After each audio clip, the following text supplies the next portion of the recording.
পর্যটক কেন্দ্রে মহিলাদেরকে ইফটিজিং করছে, বিপ্লব স্যার আসছে এবং আরো লোকজন আসছে। সেদিনকে ঈদের পর দিন ওই ট্রলার লইয়া এবং লোকজন লইয়া ব্যাপক ভাবে ঘুরছে। পরে স্যারে সেখানে এই ইফটিজিং রোধের জন্য স্যারে সেখানে কোনোভাবেই ইয়ে করতে পারে না। এইটা শূন্য ট্রলার অন্যদিকে বেরিয়ে পরে ওই নামিয়ে গেছে। এইভাবে এরপরে মনে করেন স্বামী স্ত্রী ঘুরতে আইয়ে ওই লোকজন দিয়ে আসতে মহিলা করে সরে দিয়া এরপরে ধরিয়া আলাদা আলাদা করিয়া জিজ্ঞেস করে হয় চাঁদাবাজি আদায় করে এই তোমার ডকুমেন্ট দেখো, কাবিন দেখো, ইয়ে দেখো, বিভিন্ন হেনস্থার শিকার এই পর্যটকের কেন্দ্রে। এর মধ্যে একটা ঘটনা ঘটছে, 30,000 টাকা নিচে এবং জিনিসপাতি নিয়ে গেছে।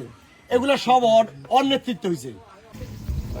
ওই যে ইয়াসিন দালালের ছেলে কি নাম রাশেদ, এই যে খাদুর গেছে আইসা এই যে মানুষের এই যে পর্যটন আসলে ছেলে মেয়েদেরকে ধরে টাকা টুকা চায়, এটা সম্বন্ধে তুমি কি জানো?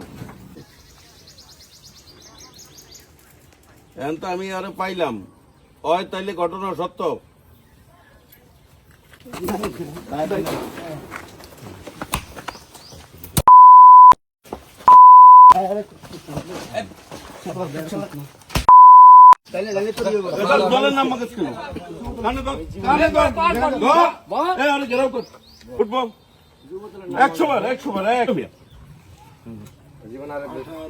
আর জীবনী এলাকায় এনে ঢুকবি আর না 100 ধরবো তো এরপরে জীবন এলাকায় ঢুকবো।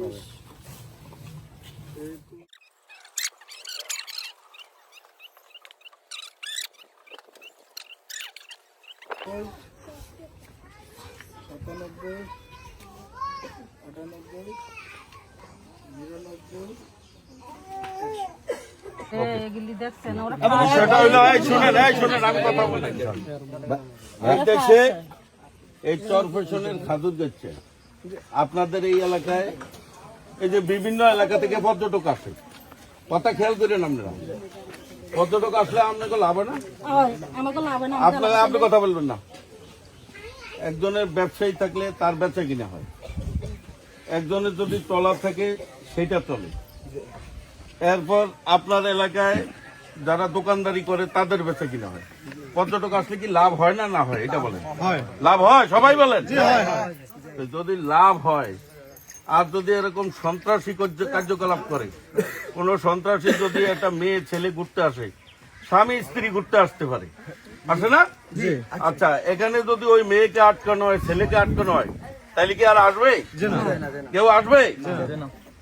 তো আপনাদেরও তো দায়িত্ব আছে নাকি? আমরা কি ওই চরপেশন থেকে আইসা নাইলে আজকে ধরলাম এই সন্ত্রাসীদের, আমরা কি সবসময় পারুন? এই এলাকার স্বার্থে এই যে মানুষ ঘুরতে আইলে যদি আপনাদের লাভ হয়, তাহলে আপনাদের কি দায়িত্ব নাই? দায়িত্ব আছে। এরপর যদি এরকম কেউ সন্ত্রাসী কার্যকলাপ করে, আপনারা কি বানতে পারবেন না? পারবেন সবাই? আতুক সেন থেকে কারা পারবেন? ভয় পান? কি ভয় পান? আচ্ছা, যদি এরপরে এই খাদুর গাছায় কেউ যদি আইসা এই ধরনের মেয়েদেরকে ইফটিজিং করে অথবা পর্যটকদেরকে বাধা প্রদান করে, চাঁদা দাবি করে, তাহলে এদেরকে বেঁধে রাখবেন, বেঁধে আমাকে খবর দিবেন, ঠিক আছে? নুর ইসলাম নয়নের এলাকায় সে নির্বাচনের আগে বলছে না যে জুলুমবাদ, চাঁদাবাদ, দখলবাদ, সন্ত্রাসী এই চরপেশনে হতে দিবে না, এ বলছিল। এখন নির্বাচনের পরে তো ভোট শেষ, কিন্তু নুর ইসলাম নয়নের কথা হইল যে এখন ভোট শেষ হয়েছে, এই 5 বছরে আমাদের পাবলিকের কাজ করতে হবে, এই জুলুমবাদ, সন্ত্রাস, চাঁদাবাদ বন্ধ করতে হবে নাকি? আমরা ভোটের আগে বলছি, ভোটের পরে যদি নাই তাহলে কি হইল? আমরা ভোটের আগে যেরকম বলছি, ভোটের পরেও আমরা এই 5 বছর এই চরপেশনের মানুষকে নিরাপদ রাখতে চাই।